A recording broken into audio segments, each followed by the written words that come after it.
Om Swastiastu.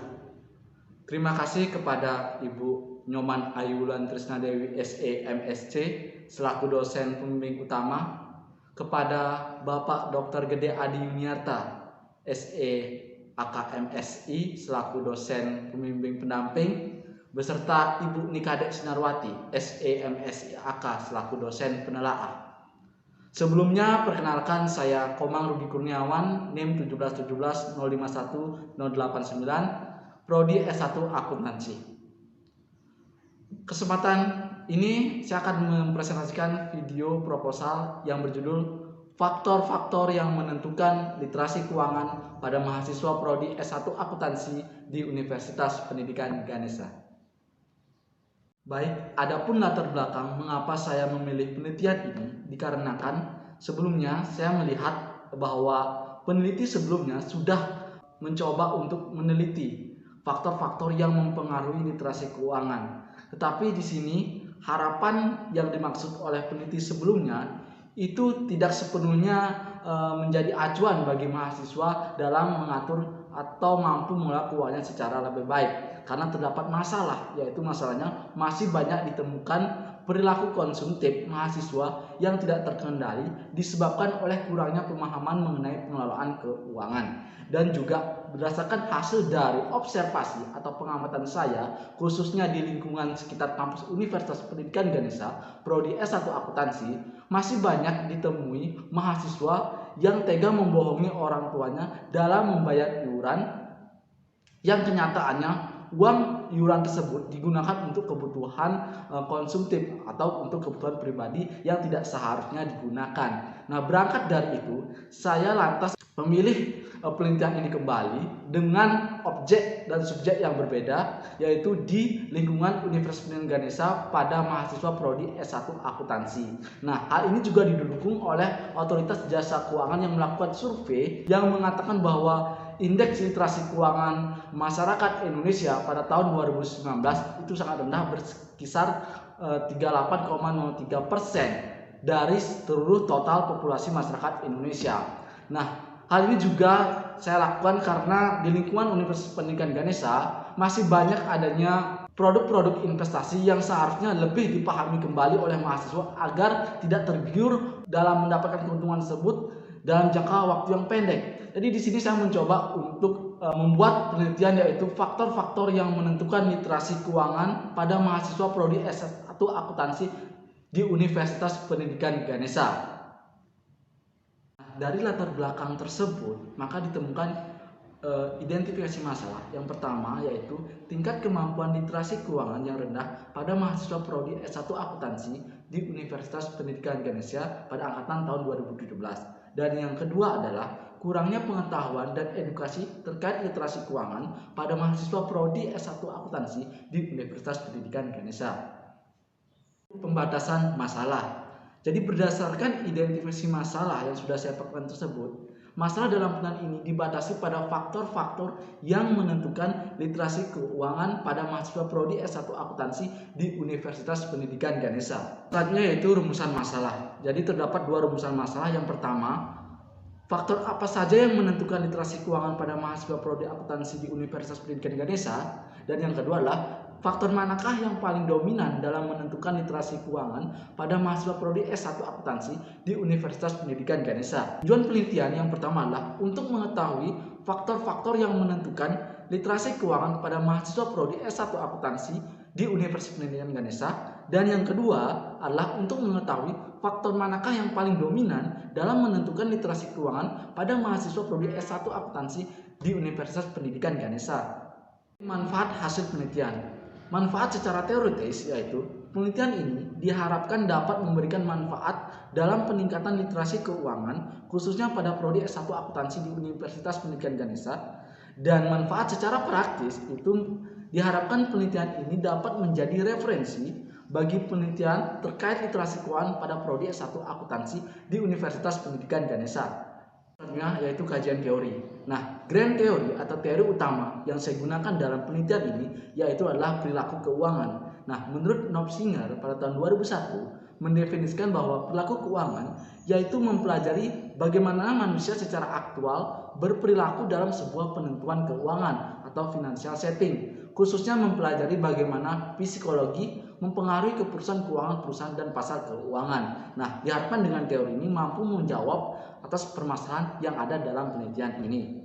Tentang kajian teori literasi keuangan. Nah, literasi keuangan yaitu suatu pengetahuan tentang keuangan itu sendiri, di mana suatu individu dapat mengelola keuangannya. Hal ini diungkapkan oleh Kumar dan kawan-kawan pada tahun 2017 di dalam jurnalnya.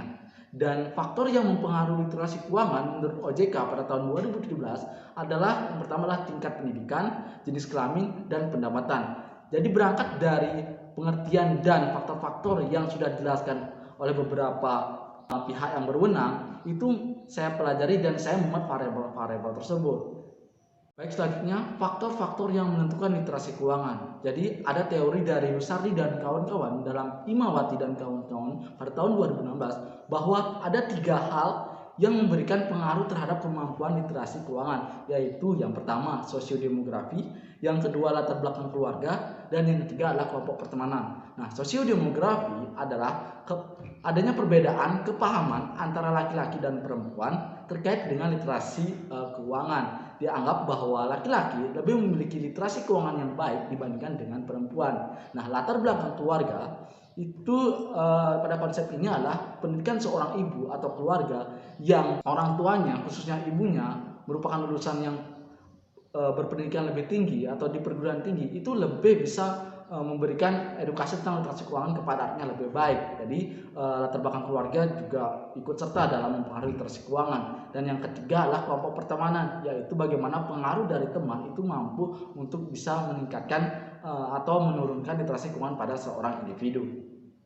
Tujuan literasi keuangan. Menurut Lusari dan Mitchell tahun 2007, literasi keuangan bertujuan untuk mencapai kesejahteraan. Dalam arti dengan adanya pengajaran literasi keuangan, maka diharapkan mahasiswa mampu untuk mengelola maupun merencanakan keuangannya dengan baik, karena literasi keuangan itu sendiri adalah bagaimana suatu individu tersebut bisa bijaksana dan lebih paham arti dari mengelola keuangan itu sendiri demi mensejahterakan kehidupannya di masa yang akan datang.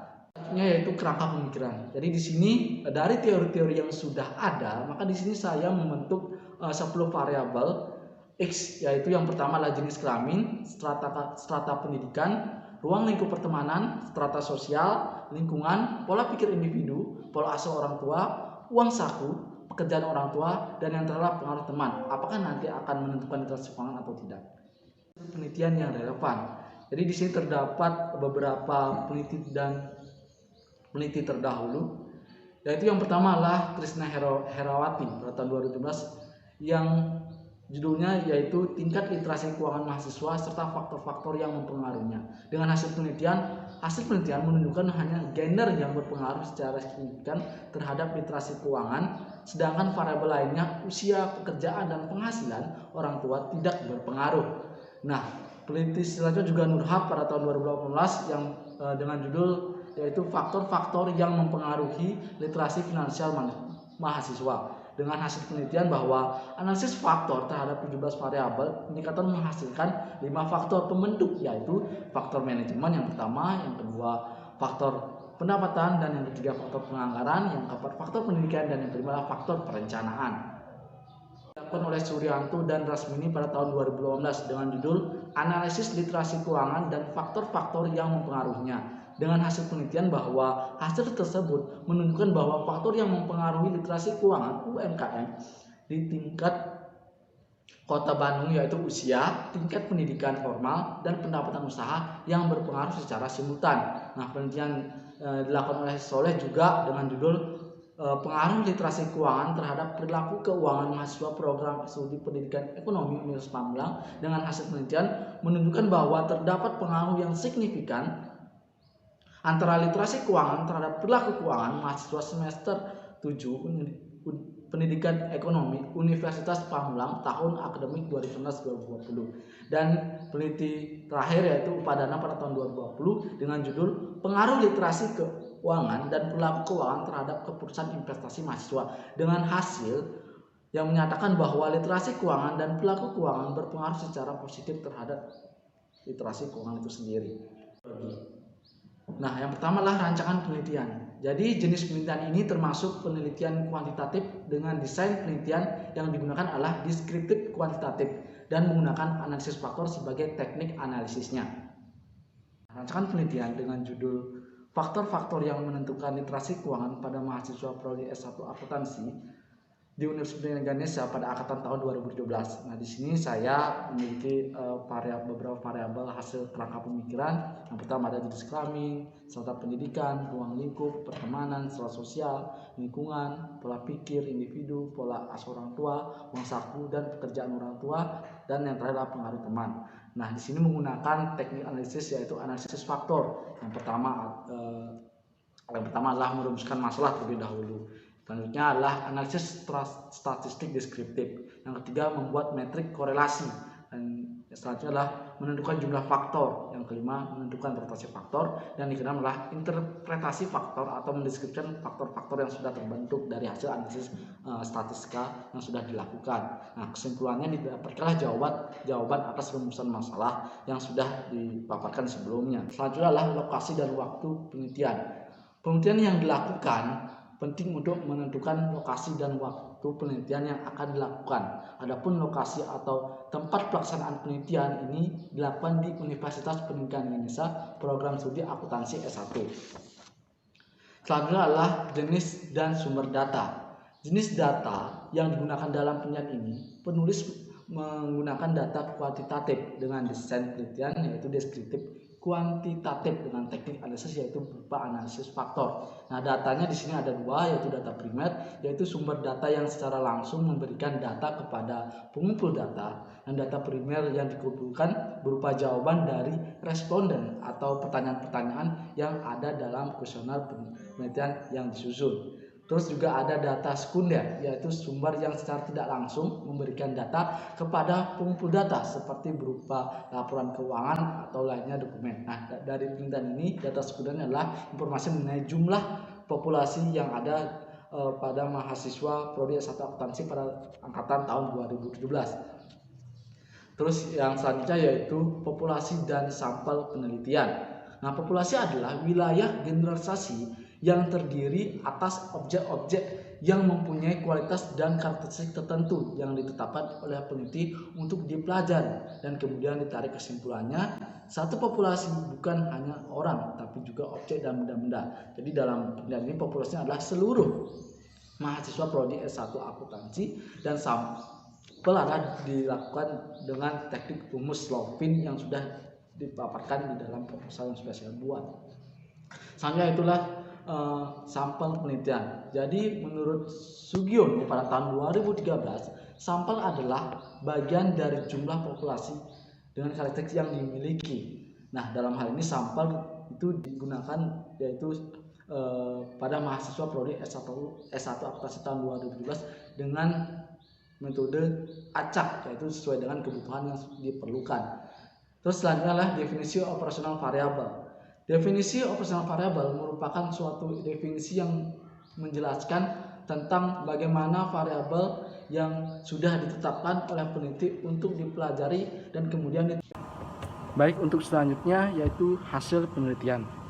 Baik, jadi di dalam hasil penelitian yang pertama dijelaskan yaitu uji reliabilitas. Berdasarkan tabel, ringkasan uji reliabilitas dapat dilihat bahwa seluruh variabel yang dianalisis dikatakan lolos uji karena memiliki nilai Cron-Bat alpha lebih dari 0,60 sehingga layak untuk dilanjutkan pada uji selanjutnya.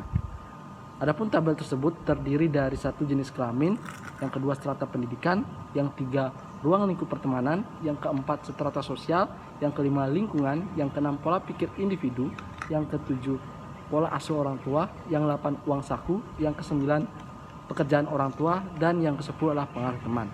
Di mana masing-masing variabel tersebut sudah mencukupi syarat lebih dari 0,60 yang dikatakan reliable. Baik, yang kedua ada uji validitas. Jadi berdasarkan tabel menunjukkan hasil korelasi antara variabel satu dengan yang lainnya. Dari keseluruhan variabel yang ada, yaitu 10 variabel, seluruhnya telah lulus uji valid. Tidaknya sebuah variabel dapat dilihat apabila nilai validitas lebih dari 0,3. Nah, berdasarkan tabel yang terlihat, itu sudah melebihi dari 0,3 tersebut dan semua variabel dinyatakan valid. Baik, uji selanjutnya yaitu uji hasil analisis faktor. Baik, jadi setelah dilakukannya uji reliabilitas dan uji validitas, yang mana hal tersebut merupakan salah satu syarat yang harus digunakan untuk menentukan layak atau tidaknya instrumen penelitian tersebut. Apabila sudah layak sesuai dengan yang saya jelaskan tadi, maka kita lanjut kepada analisis faktor. Nah, di dalam analisis faktor ini itu terdapat MSA dan Bertelstorff of Speciality. Berdasarkan hasil penelitian yang dilakukan pada sampel yang berjumlah 190 orang, maka didapat hasil KMO yang menunjukkan angka KMO adalah 0,785 yang melebihi 0,50 dan signifikansi 0,0 di bawah 0,05. Maka variabel dan sampel sudah layak untuk dianalisis lebih lanjut. Baik, untuk selanjutnya yaitu dilihat dari tabel tersebut juga nilai Measure of Sampling Adequacy atau MSA menunjukkan bahwa 10 variabel yang digunakan dikatakan memenuhi syarat karena nilai yang diperoleh lebih dari 0,50. Dan berdasarkan tabel tersebut juga dari 10 variabel yaitu 1 jenis kelamin, 2 strata pendidikan, 3 ruang lingkup pertemanan, 4 strata sosial, 5 lingkungan sosial, 6 pola pikir individu, 7 pola asuh orang tua, 8 uang saku, 9 pekerjaan orang tua, dan 10 pengaruh teman. Setelah variabel direduksi dan dianalisis, kemudian dapat melahirkan 3 faktor baru berdasarkan nilai eigenvalue yang terbentuk. Nah, berdasarkan tabel ini, rotate komponen matrik meskipun dari 10 variabel telah terbentuk menjadi beberapa faktor baru, sangat penting untuk melakukan rotasi dengan tujuan untuk memperjelas variabel-variabel mana yang masuk ke dalam tiap-tiap faktor. Dan terbentuklah 3 faktor yang diberikan nama oleh penulis atau saya sendiri, yaitu faktor utama, faktor kedua, dan yang ketiga adalah faktor pendukung dengan nilai eigenvalue, di mana faktor utama dengan nilainya yaitu 5,523, faktor kedua 1,259, dan yang faktor pendukung yaitu berkisar 1,05. Nah, untuk faktor utama terdiri dari strata pendidikan, yang kedua adalah ruang lingkup pertemanan, yang ketiga adalah pola pikir individu, dan yang keempat pola asuh orang tua. Nah, untuk faktor kedua yang terdiri dari strata sosial, lingkungan, uang saku, dan pekerjaan orang tua. Dan untuk faktor pendukung yang terdiri dari jenis kelamin dan pengaruh teman. Hal ini didasarkan pada loading faktor tersebut. Nah, jadi kesimpulannya, faktor utama yang terdiri dari strata pendidikan, ruang lingkup pertemanan, pola pikir individu, dan pola asuh orang tua sebagai faktor yang paling dominan dalam menentukan literasi keuangan pada mahasiswa prodi S1 Akuntansi angkatan tahun 2017 di Universitas Pendidikan Ganesha. Dan faktor kedua yang terdiri dari strata sosial, lingkungan sosial, uang saku, pekerjaan orang tua merupakan faktor kedua yang menentukan literasi keuangan pada mahasiswa prodi S1 Akuntansi pada angkatan tahun 2017 di Universitas Pendidikan Ganesha. Dan yang terakhir yaitu faktor pendukung yang terdiri dari jenis kelamin dan pengaruh teman merupakan faktor ketiga dalam menentukan literasi keuangan pada mahasiswa prodi akuntansi angkatan tahun 2017 di Universitas Pendidikan Ganesha. Baik, adapun saran dari penelitian ini yaitu yang pertama bagi mahasiswa, penelitian ini dibuat dengan harapan agar dipergunakan sebagai acuan bagi pihak terkait. Dalam konteks ini adalah mahasiswa, yaitu terkait dengan literasi keuangan pada mahasiswa prodi S1 Akuntansi angkatan tahun 2017 di Universitas Pendidikan Ganesha. Yang kedua, bagi penelitian selanjutnya, peneliti di masa yang akan datang dapat mengembangkan penelitian ini dengan menggunakan metode, faktor-faktor, dan subjek penelitian yang berbeda dari penelitian saat ini dengan tujuan lebih mempertegas dan memperluas temuan terkait penelitian sejenis, khususnya penelitian tentang faktor-faktor yang menentukan literasi keuangan.